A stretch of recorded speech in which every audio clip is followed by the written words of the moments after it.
হাতী বাবু আহিলে ৰাতি 10টামান বজাতে আহিলে এই ঘৰটো ভাগি গৈ থৈ গুচি গ'ল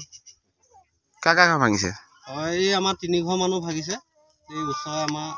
একে এলেকাই আৰু একে ঘৰ মানুহে ভাগিছে এতিয়া ধৰক কি কম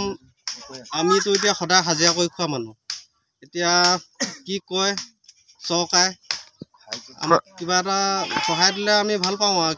ফৰেষ্টৰ মানুহ আহিছে নেকি ফৰেষ্টৰ খবৰ দিয়া আছে নাই একো খবৰ দিয়া আমি ৰাতি আৰু ধৰক আমাৰ মোবাইললৈ ইমান যোগাযোগ নাই আপোনালোকৰ ইয়াত হাতীয়ে কিমান দিন সন্ত্ৰাস কৰি আছে এতিয়া ধৰক আজি আপোনাৰ কেইমাহ মানে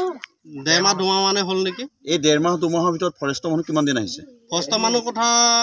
গম নাপাওঁ কিন্তু আহিছে যদিও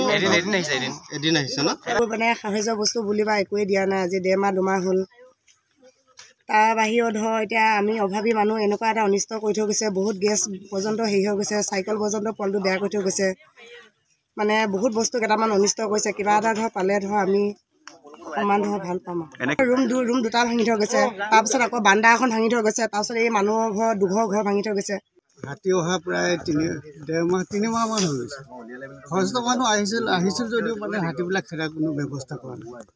এতিয়া এইখন গাঁৱৰ দুখীয়া মানুহবিলাকক বহুত অনিষ্ট কৰিছে আজি ৰাতি 3 ঘৰ মানুহ ঘৰ ভাঙিছে আৰু কলগছ গছ গছনি ইত্যাদি ভাঙি বহুত